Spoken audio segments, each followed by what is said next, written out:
से अपनी हार को ले रही है। ये तो होना ही था। देखिए, ये आफ्टर इफेक्ट है। जिस तरीके से ये कंटिन्यूएशन में चल रहा है हमारा, अगर आप देखें, लवली जो दिल्ली प्रदेश कांग्रेस पार्टी के अध्यक्ष थे, उनका बीजेपी में शामिल हो जाना, किसी पूर्व अध्यक्ष का बीजेपी में शामिल हो जाना कुछ यूं ही नहीं होता। इसका मतलब सब कुछ ठीक ठाक नहीं चल रहा था। AK वालिया जो 15 साल तक सत्ता में थे, जो शीला दीक्षित के बाद दूसरे नंबर के मंत्री माने जाते थे, उनके बारे में कहा गया कि नाराज है, बीजेपी ज्वाइन कर सकते हैं। तमाम बड़े नेता पहले से ही बीजेपी की तरफ रुख कर रहे थे। तो ऐसा होना था इस प्रचंड हार के बाद। लेकिन चूंकि श्याम जाजू हैं तो इनसे पूछना चाहिए, सर ये 10 साल के काम का इनाम है आपको। MCD में 10 साल तक जो आपने अच्छा काम किया है, श्याम जाजू जी, आपको लगता है इसका इनाम मिला दिया है जनता ने? निश्चित रूप से दिल्ली की जनता सोचने वाली जनता है, समझदार जनता है। 3 साल पहले जिस जनता ने आम आदमी पार्टी को 51% वोट दिए थे, 70 में से 67 सीटें दी थी और 272 में से 250 वार्डों में जीत दिलाई थी, उसी जनता ने आम आदमी पार्टी का ये आज हाल किया है। गोवा में उनका खाता नहीं खुला। नहीं, मैं तो दिल्ली की बात कर रहा हूँ श्याम जाजू जी। श्याम जाजू जी, तो जहां मैं दिल्ली की बात कर रहा हूँ। 10 साल से आप अप्रिशिएट किया है। श्याम जाजू जी, 10 साल से आप सत्ता में थे MCD पे, तो आपको लगता है दिल्ली बड़ी साफ सुथरी थी, और चूंकि बहुत साफ सुथरा रखा, बड़ा अच्छा रखा, इसलिए आपको इनाम मिला है? जरा दिल पे हाथ रख के कहिए। दिल्ली सरकार के नॉन कोऑपरेशन के बावजूद हमारे नगर निगम पार्षदों ने, हमारे मेयर ने, हमारे स्टैंडिंग कमेटी चेयरमैन ने बहुत अच्छा काम करके दिखाया है। दिल्ली सरकार ने हमारा बकाया पैसा नहीं दिया तो भी काम करने की हमने कोशिश की है, और उसका ही परिणाम है सर्वाधिक लोकप्रियता। श्याम जाजू जी आपको बधाई है। स्ट्रेटेजी बनाई सर आपको बधाई है, आपने बहुत बड़ी जीत हासिल की है, इसमें कोई शक नहीं है। आज आपका दिन है, लेकिन फिर भी इस सवाल से आप बच नहीं सकते कि 10 साल MCD पर राज करने के बाद कोई तो वजह होगी कि आपने सारे के सारे सिटिंग काउंसलर्स को बाहर कर दिया। सारे नए चेहरे इस बार आपने उतारे थे ना चुनाव में, कोई तो वजह होगी। इसका मतलब जनता में वो पॉपुलर नहीं थे, फेल रहे थे। अमित शाह जी के नेतृत्व में भारतीय जनता पार्टी विश्व की सबसे बड़ी पार्टी बनी है। दिल्ली में भी नए लोगों का पार्टी में स्वागत हुआ है। इतने नए लोग अपनी क्षमताओं के साथ, अपने कैलिबर के साथ, गुणवत्ता के सासाथ पार्टी में आ रहे हैं। नए लोगों को प्रोत्साहन देने हेतु, प्रमोट करने हेतु पार्टी ने इस बार रणनीति बनाई। पूरे के पूरे नए उम्मीदवार हमने मैदान में उतारे। 272 हमारे सिटिंग को एक को भी टिकट नहीं दिया, उनके रिश्तेदारों को नहीं दिया, उनके परिवार वालों को नहीं दिया, और हमने जो स्ट्रेटेजी बनाई थी दिल्ली की जनता ने उसको अप्रिशिएट किया है और हमारे काम पर ठप्पा लगाया है। मोदी जी और अमित शाह जी के नेतृत्व में जो काम चल रहा है उसका ये असर है। आपने देखिए असली बात बाद में बोली। थोड़ा आगे बढ़ जाते हैं श्याम जाजू जी। आप चूंकि प्रभारी हैं तो दिल्ली बीजेपी कैसे चलेगी, उसका आगे का रोड मैप क्या होगा, शायद आप बेहतर बता सकते हैं। अब जबकि 21 विधायकों पे तो तलवार लटकी है आम आदमी पार्टी के, तो क्या अगला निशाना, अब 21 विधायक अगर डिस्क्वालीफाई हो जाते हैं तो क्या सरकार को भी डिसलॉज करने का हो सकता है? आप अपनी तरफ से तैयार हैं? क्योंकि कहा जा रहा है बहुत डिस्कंटेंट है आम आदमी पार्टी में। अपने कार्य पद्धति के कारण, अपने मन मर्जी अनुसार काम करने के कारण और अपने अनार्किस्ट धोरण के कारण आम आदमी पार्टी में बिखराव हो चुका है। आम आदमी पार्टी जिस केडर के बलबूते पर पिछले टाइम सत्ता में आई थी, वो केडर पूरा भारतीय जनता पार्टी में आ चुका है। कांग्रेस के कद्दावर नेता भारतीय जनता पार्टी में आ रहे हैं, अपने नेताओं से असहमति जता रहे हैं, राहुल गांधी की कार्य पद्धति पर उंगली उठा रहे हैं। ये सब पब्लिक डोमेन में है। श्याम जाजू जी, हमारी पार्टी तो केडर पार्टी है। आम आदमी पार्टी के विधायक अगर आपको संपर्क करें तो आप उनको लेने को तैयार हैं? ये सरकार अगर आपके हिसाब से काम नहीं कर रही है तो क्या उसको डिसलॉज करने के लिए भी तैयार है आप? उसके विधायक अगर आपके संपर्क में रहे, मैं तो एक कदम आगे जाके पूछ रहा हूं। ये लोकतांत्रिक पार्टी है। ये पार्टी कोई एक परिवार नहीं चलाता है, ये पार्टी कोई एक व्यक्ति नहीं चलाता है। यहाँ आने वाले सबका स्वागत है, सबकी क्षमताओं का उपयोग करके सबका साथ सबका विकास, ये हमारे सरकार का नारा है और हमारा पार्टी का नारा है। अपनी पार्टी ठीक रखना हर पार्टी के मुखिया का दायित्व होता है। अपनी पार्टी ठीक रख नहीं पा रहे और भारतीय जनता पार्टी पर आरोप कर रहे हैं। अपने गिरेबान में झांक के उनको देखना चाहिए कांग्रेस पार्टी पूरे देश में क्यों नकार रहे लोग, और दिल्ली की जनता ने आम आदमी पार्टी का यह आश्रय क्यों किया, ये उनको अपनी पार्टी में श्याम जाजू, आपने इशारों में कह दिया, और सुबह से हम लगातार जो बीजेपी प्रवक्ताओं से बात कर रहे हैं वो लगातार यही कह रहे हैं कि आम आदमी पार्टी के बहुत सारे नेता हमारे संपर्क में है, वो खुल के मान रहे हैं ये बात। इसका मतलब श्याम जाजू जी आप भी जो कह रहे हैं, जो आना चाहे उसका स्वागत है, इससे बहुत साफ हो जाता है कि बीजेपी अभी भी ये उम्मीद लगा के बैठी है, और आपके प्रवक्ता भी सुबह से यही कह रहे हैं कि पहले 21 MLA अगर आम आदमी पार्टी के डिस्क्वालीफाई होते हैं और आम आदमी पार्टी के अंदर जो बगावत के सुर सुनाई दे रहे हैं, अगर कुछ और नेता एमएलए पार्टी छोड़ देते हैं तो चुनाव की नौबत तो कभी भी आ सकती है। आपको क्या लग रहा है श्याम जाजू जी, दिल्ली में चुनाव कब हो सकते हैं आपके हिसाब से? आम आदमी पार्टी के नेता लोग अपनी पार्टी छोड़ रहे हैं, कार्यकर्ताओं का अपने नेतृत्व पर भरोसा रहा नहीं है और दिल्ली की जनता ने तो आम आदमी पार्टी को छोड़ ही दिया। इसलिए चुनाव कब भी हो, अपनी पार्टी ठीक चलाने का दायित्व पार्टी के लीडरशिप का होता है। वो चिंता उनको करने के बजाय दूसरे पार्टी में लोग क्यों जा रहे हैं, वो कौन से लालच दे रहे हैं। आपका केडर अगर ऐसा है कि कोई लालच देकर अपनी पार्टी से निकल जाए तो इसकी चिंता तो आपको करनी चाहिए। हमारी पार्टी ये लोकतंत्रवादी पार्टी है, हम किसको रोक नहीं सकते। हमारे पार्टी के दरवाजे सबके लिए खुले हैं। आने वाले लोगों का क्षमताओं का उपयोग करके हम काम करना जानते हैं। श्याम जाजू जी, एक आखिरी सवाल इस मुताल्लिक पूछ लेता हूं। आम आदमी पार्टी के विधायकों के लिए बीजेपी का दरवाजा खुला है। जिसको अरविंद केजरीवाल से गुरेज है वो आपकी पार्टी ज्वाइन कर सकता है। आप हाँ में ना में जवाब दें। इस चुनाव के दौरान भी सिटिंग विधायक आम आदमी पार्टी के इस्तीफा देकर, अपने विधायकशिप का इस्तीफा देकर उन्होंने भारतीय जनता पार्टी का दामन थामा है। बहुत से लोग रास्ते में है, अपने पार्टी के बारे में असहमति जताकर केजरीवाल जी के कार्य पद्धति से मतभेद कर वो पार्टी में आना चाह रहे हैं। हम उनका सबका स्वागत करते हैं। ये बड़ी खबर है। सुकेश के सवाल पर श्याम जाजू जी, दिल्ली के बीजेपी इंचार्ज, जो कि दिल्ली के बीजेपी के चाणक्य भी हैं और पूरी डिसीजन मेकिंग में शामिल रहते हैं। श्याम जाजू जी, न्यूज 24 को आपने ब्रेकिंग न्यूज दे दी है। आपने कहा कि आम आदमी पार्टी के बहुत सारे एमएलए बीजेपी में आना चाहते हैं और रास्ते में हैं और उन सबका स्वागत है। ब्रेकिंग न्यूज है हमारे लिए ये। मैं ब्रेकिंग न्यूज इसलिए कह रहा हूं क्योंकि अभी तक सिर्फ प्रवक्ता बोल रहे थे। अगर श्याम जाजू बोल रहे हैं दिल्ली के इंचार्ज बीजेपी के, इसका मतलब इस खबर में दम है। सर, कितने एमएलए हैं जो आपकी पार्टी में आना चाह रहे हैं आम आदमी पार्टी से? भाई, ये केवल दिल्ली में नहीं, पूरे देश में है। लोग अपनी अपनी पार्टियों से इस्तीफा देकर हमारे पार्टी में आ रहे हैं, तो किसको रुकावट थोड़ी है। लोकतंत्र में सबका स्वागत करना होता है और विकास का एजेंडा प्रोमिनेंस रख के देश को चलाना होता है।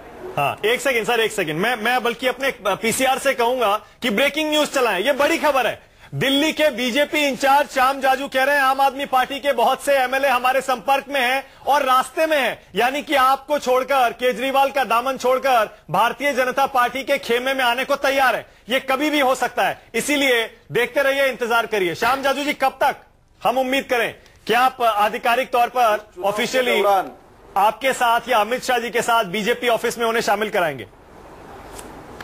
इस चुनाव के दौरान एक भी दिन ऐसा नहीं गया जिस दिन आम आदमी पार्टी के नेता और कार्यकर्ता अपनी पार्टी से इस्तीफा देकर हमारे पार्टी में नहीं आए।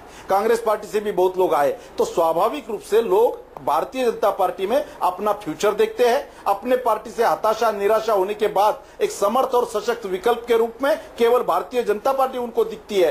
तो ये उनका दोष नहीं है, ये हमने परफॉर्म करके बताया। अच्छा, कुछ सर थोड़ा आंकड़ा बता सकते हैं, कितने एमएलए होंगे आम आदमी पार्टी के जो आपसे टच में है, रास्ते में है अभी? आम आदमी पार्टी के एमएलए का हिसाब किताब रखने का काम उनके लीडरशिप का है। कितने उम्मीदवारों पर अपनी कार्रवाई हुई है, कितने पर एफआईआर दर्ज हुई है, ये सब बातों का हिसाब किताब तो रखना उनके पार्टी का काम है। वो अपनी पार्टी संभाले। चलिए ठीक है, लेकिन मैं दाद दे रहा हूं आपकी। सर, आपने बहुत ईमानदारी से, बहुत साफगोई से आपने बहुत बड़ा बयान दे दिया है न्यूज 24 पर। आपने कहा आम आदमी पार्टी के बहुत से एमएलए, बहुत से नेता ऐसे हैं बीजेपी के संपर्क में, बल्कि रास्ते में है। आपने ये कहा रास्ते में है, बहुत बड़ी बात हो जाती है। इसका मतलब बस केजरीवाल जी का दामन छोड़कर वो आपका दामन थामने वाले हैं। इसीलिए ब्रेकिंग न्यूज 24 पर चला रहा हूं मैं। श्याम जाजू जी, जो आपने हमें दी है, दिल्ली बीजेपी के इंचार्ज हैं श्याम जाजू जी, कह रहे हैं कि आज एमसीडी में आम आदमी पार्टी की हार के बाद बहुत से एमएलए और हैं जो आपका दामन छोड़कर बीजेपी में आने वाले हैं। यानी कि आने वाले दिन दिल्ली में आम आदमी पार्टी के लिए और मुश्किल भरे हो सकते हैं। सर, एक सवाल और है मेरा। आपके नेता मनोज तिवारी दिल्ली के और सीनियर नेता भी ये कह रहे थे 200 से पार जाएंगे आप दिल्ली में, एमसीडी में 220 तक का आंकड़ा भी अगर पार हो जाए तो हैरानी नहीं होगी। लेकिन अभी लग रहा है 177 के आगे आप नहीं बढ़ रहे हैं। 177, तो निराशा हुई है आपको इसमें कुछ? चुनाव के पहले जो इंटरनल सर्वे हो रहे थे वो इसी प्रकार की भाषा बोल रहे थे।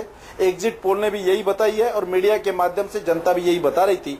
मुझे लगता है कि सबसे बड़ी पार्टी के रूप में और तीनों के तीनों निगमों में थंपिंग मेजॉरिटी से लोगों ने हमें जिताया है। अब हमारी जवाबदेही बनती है। हमने जो संकल्प पत्र घोषित किया है उसके बारे में कैसे हम एग्जीक्यूशन करेंगे, यह हमारी कसौटी है। और मुझे विश्वास है हमारे सभी जीते हुए पार्षद इस प्रकार का काम करके दिखाएंगे और भारतीय जनता पार्टी पर लोगों का विश्वास बढ़ाएंगे। सुकेश, इलेक्शन की भूमिका क्या बनती हुई देख रहे हैं अब तो इससे ज्यादा क्लियरली और क्या बोलेंगे श्याम जाजू जी? थोड़ा समय इंतजार करना चाहिए। मुझे लगता है कि श्याम जाजू जी परिपक्व नेता है, वो आप जो नंबर पूछ रहे हैं नंबर वो नहीं बताएंगे, लेकिन वो प्रभारी है, he is in the thicks of things, तो उनको मालूम है कि कौन आना चाहता है, कौन नहीं आना चाहता है, किसको लिया जा सकता है, किसको नहीं लिया जा सकता है। लेकिन कुछ एक न्यूज 24 के दर्शकों को श्याम जाजू के माध्यम से यह पता लगना चाहिए, सर सरकार तो आम आदमी पार्टी की भी है और उन्होंने आपको सहयोग नहीं किया कॉर्पोरेशन को, उसके बाद भी आप कह रहे हैं दिल्ली को हमने साफ सुथरा रखने की कोशिश की। यही व्यवस्था अभी कायम रहेगी अगर वो सरकार चलती रहे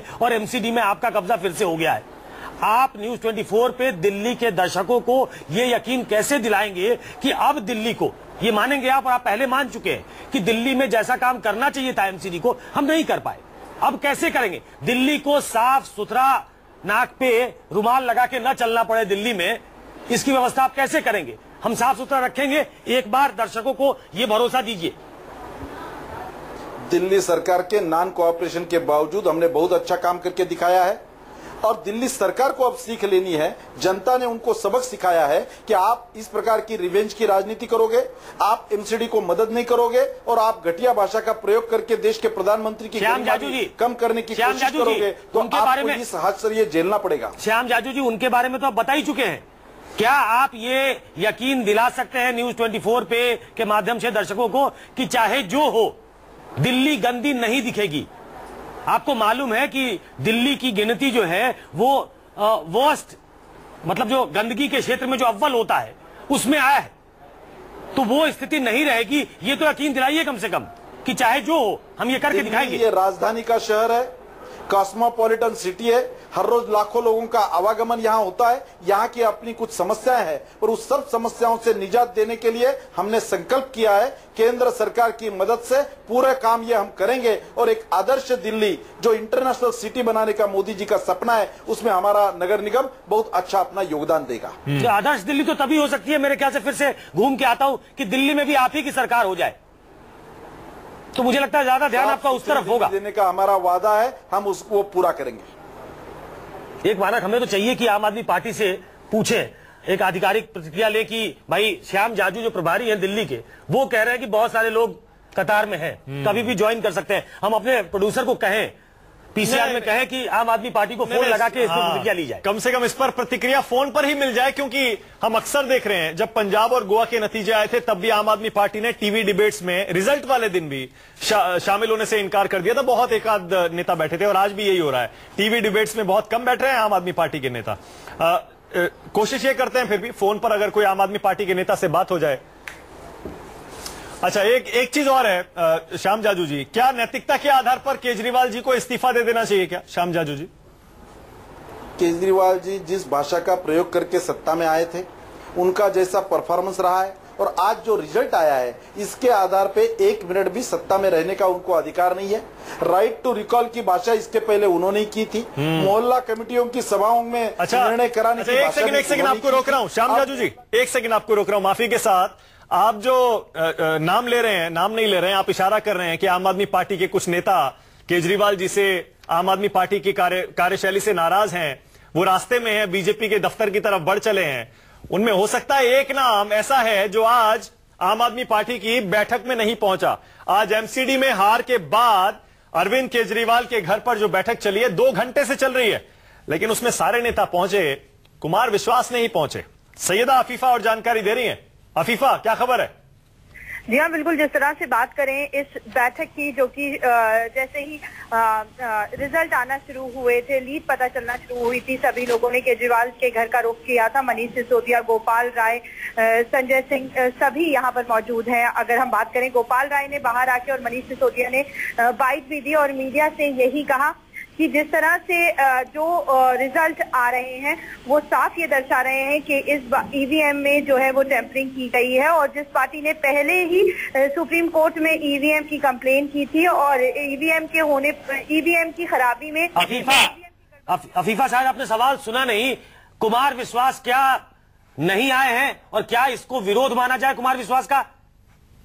जी हाँ, बिल्कुल। अगर हम बात करें कुमार विश्वास का, तो कुमार विश्वास इस बैठक में नहीं पहुंचे हैं, मगर विरोध की अगर हम बात करें तो जब उनसे गोपाल राय से और मनीष सिसोदिया से इस बारे में सवाल किया गया तो उन्होंने कुछ भी कहे बिना वहां से उठ के अंदर चले गए, मगर इस बारे में कोई भी कुछ भी कहने के लिए तैयार नहीं है। और जिस तरह से बात करें, पिछले 2 दिनों में जब आशुतोष से ये सवाल किया गया था कि क्या कुमार विश्वास पार्टी से नाराज चल रहे हैं, तो उन्होंने साफ कहा था कि नहीं, पार्टी से वो नाराज उन्होंने प्रचार भी नहीं किया है। एमसीडी के चुनाव में उन्होंने प्रचार भी नहीं किया है, तो क्या वो बीजेपी की तरफ बढ़ रहे हैं, पार्टी से नाराज हैं? कुछ ऐसी जानकारी मिली है? ये बैठक चल रही है वो पीएससी की बैठक है, कौन सी बैठक है?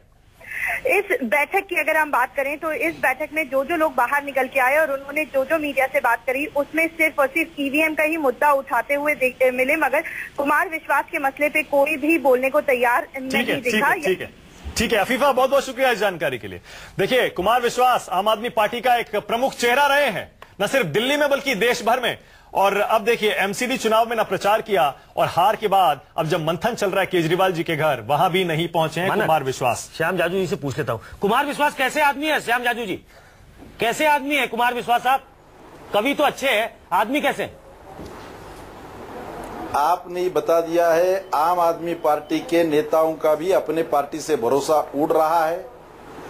ये संकेत कुछ मिल रहे हैं, तो स्वाभाविक रूप से रियलिटी को एक्सेप्ट करना चाहिए। नहीं श्याम जाजू जी, मैंने कुमार विश्वास के बारे में पूछा, कैसे आदमी है? आपको पसंद है? आपकी पार्टी को पसंद है? कविता वगैरह तो अच्छी करते हैं वो। बहुत लोग पसंद है हमें। ठीक है। मनोज त्यागी कांग्रेस से मेरे साथ जुड़ गए। मनोज जी सुन रहे हैं? स्वागत है आपका मनोज जी। मैडम बोल जी। मनोज जी, क्या हो रहा है दिल्ली में? मनोज जी, असेंबली में 0 और उसके बाद एमसीडी में भी लगातार तीसरी बार हार, और पिछली बार से भी कम इस बार आपके वार्ड रह गए। मनोज जी, क्या हो रहा है? देखिए, अभी अजय माकन जी ने भी अपनी प्रेस करी थी, उन्होंने भी एक चीज की स्वीकार किया है कि कहीं ना कहीं संगठन में हमसे कुछ गलती कमी रह गई है और जिस वजह से हमें हार का सामना करना पड़ा। मगर ऐसा नहीं है कि कांग्रेस की गलतियों की वजह से हम इतने ज्यादा हारे हैं। कहीं ना कहीं कांग्रेस जो है, झूठ के जो बुनियाद पे जो भारतीय जनता पार्टी काम करती है, वो कांग्रेस पार्टी नहीं कर पाती। मनोज जी, आप फिर शुरू हो गए। मनोज जी, जनादेश का सम्मान करना चाहिए। आम आदमी पार्टी ईवीएम पर चली गई, आप नहीं जनादेश का सम्मान कर रहे हैं। बताइए, आपकी पार्टी के अंदर 2 धड़े हैं, हम जनादेश का सम्मान सामने भी आ गए। बताइए। और आप कह रहे हैं कि झूठ पर एक बार फिर से बीजेपी ने लोगों को बेवकूफ बना दिया। नहीं, सुन, आप बात नहीं सुन रहे, पहले सुन तो लीजिएगा कि जो जनता ने हमें मैंडेट दिया, हम उसका सम्मान कर रहे हैं, उससे बात नहीं कर रहे हैं। मगर हमने 10 साल भी जो काम किया था, उसका हम प्रचार प्रसार नहीं कर पाए थे ठीक से। और एनडीएमसी में जो भी अभी भी जो भ्रष्टाचार वहां पे हुआ है, जो काम नहीं हो पाए थे, पूरा दिल्ली गंदगी से हटा पड़ा था, उस पर भी हम लोग ठीक से शायद नहीं कर पाए। चलिए। और रही बात आंदोलन की और पार्टी के लिए काम करने की, सुनिए 1 मिनट, अजय माकन जी ने भी पूरा काम किया है। मगर जब जनता जो चाहती है, हम उसका सम्मान करते हैं। ठीक है, मुझे एक ब्रेक लेना है, मेरे साथ ही रहिएगा जरा। श्याम जाजू जी थोड़ी देर और बैठेंगे तो अच्छा रहेगा। चल, लगता है जा रहे हैं। मनोज जी, थोड़ी देर रुकिएगा जरा, एक छोटा सा ब्रेक लेना पड़ेगा, लेकिन हमारी एक खास कवरेज जारी है। दिल्ली के एमसीडी चुनाव में बीजेपी ने हैट्रिक लगाई है। बीजेपी 180 सीटों के साथ 270 में से, और देखिए एक बार फिर से बहुत बड़े बहुमत की तरफ बढ़ रही है। कांग्रेस 35 सीटों के साथ तीसरे नंबर पर और आम आदमी पार्टी 45 सीटें। एक छोटा सा ब्रेक ले रहे हैं। हो गई है। अलका लांबा, जो कि आम आदमी पार्टी की एमएलए हैं, उन्होंने अपने सभी पदों से इस्तीफे की पेशकश की है। ट्विटर पर थोड़ी देर पहले लिखा है कि मैं विधायक के साथ साथ अपने सभी पदों से इस्तीफे की पेशकश कर रही हूं। अब इस इस्तीफे की पेशकश क्या वो अपने नेता अरविंद केजरीवाल से करेंगी? उसके बाद इस्तीफा मंजूर होता है या नहीं, यह भी सवाल है। अफीफा और जानकारी दे रही है। अफीफा, क्या खबर है? जी हाँ, बिल्कुल। जिस तरह से बात करें, अभी अलका लांबा ने ये ट्वीट करके जो जानकारी दी है कि वो अपने सभी पदों के साथ साथ एमएलए विधायक पद से भी इस्तीफे की पेशकश करती हैं। और इसके बाद उन्होंने ये ट्वीट किया कि वो कुछ ही देर के बाद आम आदमी पार्टी के ऑफिस जो है वो पहुंच रही हैं, और उसके बाद जो है वो जितने भी कंसर्न लोग हैं या फिर सीनियर लीडर हैं, उनसे बातचीत करने के बाद जो भी तय होगा, उसके बाद पूरी बात निकलकर सामने आएगी। मगर फिलहाल जिस तरह से बात करें अलका लांबा की, तो उन्होंने जो ईवीएम की टैंपरिंग की सीडी की बात भी उठाई थी और ये कहा था कि सारे सबूत मौजूद हैं, मगर उसके बाद भी आम आदमी पार्टी जिस तरह से ईवीएम का मुद्दा उठा करके अपनी हार का टीकरा जो है वो ईवीएम पे फोड़ रही है, तो इन सभी को देख करके उन्होंने कहा है वो हार को स्वीकार करती हैं और उनका कहना ये था कि वो जो सीडी आम आदमी पार्टी के पास है वो जनता के सामने पेश कर देनी चाहिए थी, जो कि नहीं की गई। जब आज इस बात पर गोपाल राय से सवाल पूछा गया तो उन्होंने कहा था सही समय आने पर सारी चीजें जनता के सामने की जाएंगी, मगर उसके कुछ ही देर के बाद अलका लांबा ने इस्तीफे की पेशकश वाला जो ट्वीट है वो जनता के सामने कर दिया। बहुत बहुत शुक्रिया आफीफा इस जानकारी के लिए। लेकिन अपने दर्शकों को जरा बता दें, अलका लांबा ने ही अभी 1-2 दिन पहले ही सीधे आरोप लगाए थे बीजेपी पर कि भारतीय जनता पार्टी आम आदमी पार्टी के एमएलएस को तोड़ने के लिए, अपनी तरफ लाने के लिए उन्हें पैसे का लालच दे रही है, उन्हें डिफेक्ट करने के लिए, पाला बदलने के लिए लालच दे रही है, लोभ दे रही है। और अब देखिए अलका लांबा एमसीडी के आज की हार के बाद इस्तीफे की पेशकश कर रही हैं और थोड़ी देर पहले ही दिल्ली बीजेपी के इंचार्ज श्याम जाजू ने न्यूज 24 पर साफ बताया कि आम आदमी पार्टी के बहुत से एमएलए बीजेपी के संपर्क में हैं और रास्ते में, यानी कभी भी वो भारतीय जनता पार्टी ज्वाइन कर सकते हैं। यानी कि आने वाले दिन, सुकेश, इसका मतलब यह है कि बहुत ही दिलचस्प होने वाले हैं दिल्ली की राजनीति में। मनोज त्यागी जी हमारे साथ हैं कांग्रेस से। मनोज जी, क्या लग रहा है आपको? मुझे पता है कांग्रेस के बारे में आप बात करना चाहेंगे, लेकिन मैं चाह रहा हूं पहले इस पे कमेंट करिएगा जरा, क्योंकि आप तो दिल्ली की पॉलिटिक्स को समझते हैं। क्या देख रहे हैं आप दिल्ली में? चुनाव होने जा रहा है क्या? नहीं, मेरे को लगता है कि अब जो जिस हालात में अभी 3 एमसीडी के चुनाव जीते हैं, तो अभी भारतीय जनता पार्टी के लोग अभी निर्वाचन ऑफिस भी जाएंगे हो सकता है, और जो अभी आप पार्टी के विधायकों के खिलाफ भी जो पेंडिंग पड़ा है जजमेंट, तो शायद वो जजमेंट करा करके विधानसभा के चुनाव की तैयारी मेरे को लगता है कि आज के बाद वो शुरू कर देंगे। वो लगता है कि ये सरकार भी, मेरे को लगता है कि अगर चलेगी भी तो जितने विधायक जो वहां से मुझे लगता है चुनाव के लिए कहा जाएगा आयोग से, अभी उसके बाद वो बहुमत में रहेंगे आप पार्टी के लोग, मगर मेरे को लगता नहीं है कि उसमें से कुछ लोग और बच पाएंगे। तो मेरे को लगता है कि चुनाव इस साल के आखिरी में या अगले साल तक कहीं ऐसा ना हो दिल्ली प्रदेश के चुनाव भी हो जाए। बिल्कुल बिल्कुल यही माना जा रहा है। सुकेश, क्या आप संभावनाएं देख रहे हैं? मान लीजिए अगर 21 विधायक ऑफिस ऑफ प्रॉफिट के केस में इलेक्शन कमीशन डिस्क्वालीफाई कर देती है आम आदमी पार्टी के। 65 एमएलए हैं फिलहाल, 70 में से आम आदमी पार्टी के पास 65, 67 में से 2 गए, 65 बचे। अब 65 में से अगर 21 जाते हैं तो 44 बचते हैं। 35 चाहिए, 35 बहुमत का आंकड़ा होता है। तब भी प्रचंड ही कहेंगे उसको। बहुमत तो तब भी रहेगा, लेकिन अगर हार के बाद ये सब कुछ तय होगा कि 21 विधायकों का फेट क्या होता है। हाँ। उसके बाद क्या बीजेपी कुछ स्प्लिट इंजीनियर कराने की कोशिश करती है क्या, इस पे बहुत कुछ डिपेंड करेगा। लेकिन ये तो डूबता हुआ जहाज लग रहा है सुकेश, मैं वही कह रहा हूं। फिलहाल देखिए, पंजाब गोवा हारने के बाद और अब एमसीडी हारने के बाद इतने बुरी तरह से, और रजौरी गार्डन जहां जमानत जब्त हुई, इसके बाद तो आम आदमी पार्टी दिल्ली में डूबता हुआ जहाज लग रहा है। क्या वहां एमएलएस को अपने करियर की चिंता नहीं सता रही होगी? मैं ये समझ रहा हूं। मैं 21 एमएलएस और ये मैं यही बताने की कोशिश कर रहा हूं कि 21 एमएलए अगर डिस्क्वालीफाई करार दिए जाते हैं तो उसके बाद बीजेपी की तरफ से कोशिश होगी। उसके बाद विधायक भी जो अरविंद केजरीवाल की स्टाइल ऑफ पॉलिटिक्स से, स्टाइल ऑफ फंक्शनिंग से जो खुश नहीं होंगे, वो उस तरफ जाना चाहेंगे। 45 में से तब भी आपको 10 विधायकों की जरूरत होगी अगर वहां आप कुछ स्प्लिट या अगर कुछ खेल करना चाहते हैं। तो देखिए, ये जरूर है कि सबसे बड़ी यूएसपी जो थी वो क्रेडिबिलिटी थी। सबसे बड़ी यूएसपी जो अरविंद केजरीवाल की और उनकी पार्टी की थी कि ये भ्रष्टाचार खत्म करेंगे, ये काम करके दिखाएंगे। अब चाहे जो भी हो, परसेप्शन ये बना है कि ये पार्टी बहुत अच्छा नहीं कर रही है, लोगों का इस पार्टी में भरोसा नहीं है, इस पार्टी की जमानत जब्त हो रही है, ये पार्टी कॉर्पोरेशन में अच्छा नहीं कर रही है। तो ऐसे में क्या बहुत देर तक इसको अगर अरविंद केजरीवाल रहते भी है तो जो इरोजन उनकी क्रेडिबिलिटी में हुआ है वो क्या लिंगर करेगा? तो और भी वो हमेशा के लिए और वो आगे के लिए भी जो ऐसी पार्टियां, बीजेपी कांग्रेस जैसी पार्टियां हैं, उनके लिए होगा कि आंदोलन से निकली हुई पार्टी दरअसल गवर्न नहीं कर सकती। तो फिलहाल तो उस बीजेपी के लिए मुझे लगता है कि मुफीद ये होता है कि आप अरविंद केजरीवाल को उनके हाल पे छोड़ दो, वो धीरे धीरे अपनी क्रेडिबिलिटी खुद खत्म कर ले। हो गई है। अलका लांबा जो कि आम आदमी पार्टी की एमएलए हैं, उन्होंने अपने सभी पदों से इस्तीफे की पेशकश की है। ट्विटर पर थोड़ी देर पहले लिखा है कि मैं विधायक के साथ साथ अपने सभी पदों से इस्तीफे की पेशकश कर रही हूं। अब इस इस्तीफे की पेशकश क्या वो अपने नेता अरविंद केजरीवाल से करेंगी? उसके बाद इस्तीफा मंजूर होता है या नहीं, यह भी सवाल है। अफीफा और जानकारी दे रही है। अफीफा, क्या खबर है?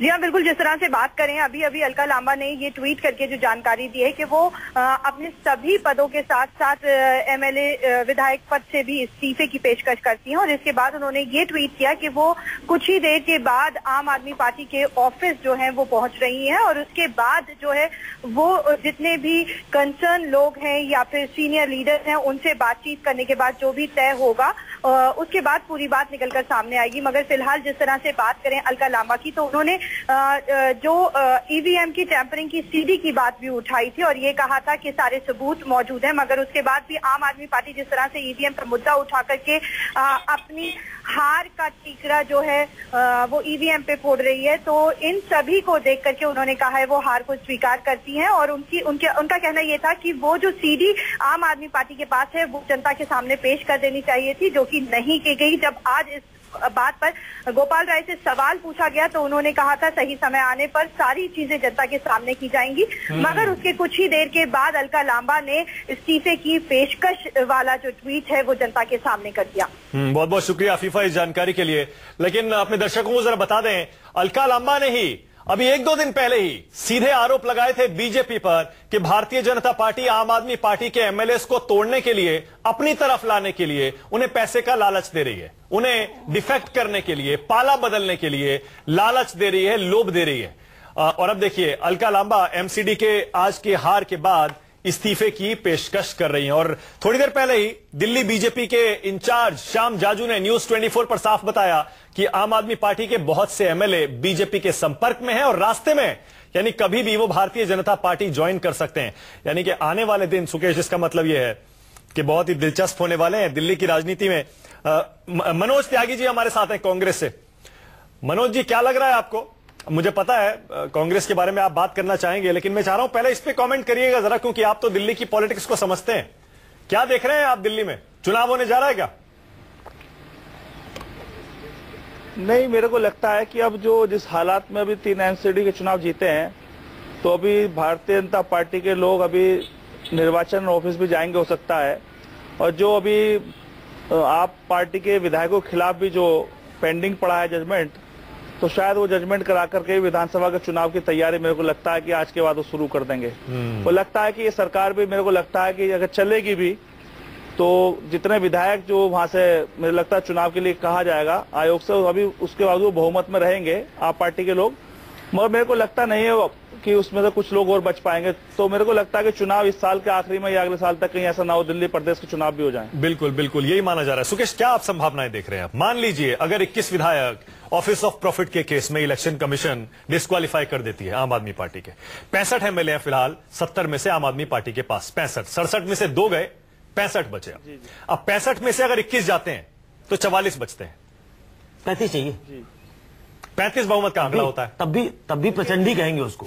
बहुमत तो तब भी रहेगा। लेकिन ये सब लेकिन अगर हार के बाद ये सब कुछ तय होगा कि 21 विधायकों का फेट क्या होता है। हाँ। उसके बाद क्या बीजेपी कुछ स्प्लिट इंजीनियर कराने की कोशिश करती है क्या, इस पे बहुत कुछ डिपेंड करेगा। लेकिन ये तो डूबता हुआ जहाज लग रहा है सुकेश, मैं वही कह रहा हूं। फिलहाल देखिए, पंजाब गोवा हारने के बाद और अब एमसीडी हारने के बाद इतने बुरी तरह से, और रजौरी गार्डन जहां जमानत जब्त हुई, इसके बाद तो आम आदमी पार्टी दिल्ली में डूबता हुआ जहाज लग रहा है। क्या वहां एमएलए को अपने करियर की चिंता नहीं सता रही होगी? मैं ये समझ रहा हूं। मैं 21 एमएलए और ये मैं यही बताने की कोशिश कर रहा हूं कि 21 एमएलए अगर डिस्क्वालीफाई करार दिए जाते हैं तो उसके बाद बीजेपी की तरफ से कोशिश होगी। उसके बाद विधायक भी जो अरविंद केजरीवाल की स्टाइल ऑफ पॉलिटिक्स से, स्टाइल ऑफ फंक्शनिंग से जो खुश नहीं होंगे, वो उस तरफ जाना चाहेंगे। 45 में से तब भी आपको 10 विधायकों की जरूरत होगी अगर वहां आप कुछ स्प्लिट या अगर कुछ खेल करना चाहते हैं तो। देखिए, ये जरूर है कि सबसे बड़ी यूएसपी जो थी वो क्रेडिबिलिटी थी। सबसे बड़ी यूएसपी जो अरविंद केजरीवाल की और उनकी पार्टी की थी कि ये भ्रष्टाचार खत्म करेंगे, ये काम करके दिखाएंगे। अब चाहे जो भी हो, परसेप्शन ये बना है कि ये पार्टी बहुत अच्छा नहीं कर रही है, लोगों का इस पार्टी में भरोसा नहीं है, इस पार्टी की जमानत जब्त हो रही है, ये पार्टी कॉर्पोरेशन में अच्छा नहीं कर रही है। तो ऐसे में क्या बहुत देर तक इसको अगर अरविंद केजरीवाल रहते भी है तो जो इरोजन उनकी क्रेडिबिलिटी में हुआ है वो क्या लिंगर करेगा? तो और भी वो हमेशा के लिए और वो आगे के लिए भी जो ऐसी पार्टियां, बीजेपी कांग्रेस जैसी पार्टियां हैं, उनके लिए होगा कि आंदोलन से निकली हुई पार्टी दरअसल गवर्न नहीं कर सकती। तो फिलहाल तो उस बीजेपी के लिए मुझे लगता है कि मुफीद ये होता है कि आप अरविंद केजरीवाल को उनके हाल पे छोड़ दो, वो धीरे धीरे अपनी क्रेडिबिलिटी खुद खत्म कर ले।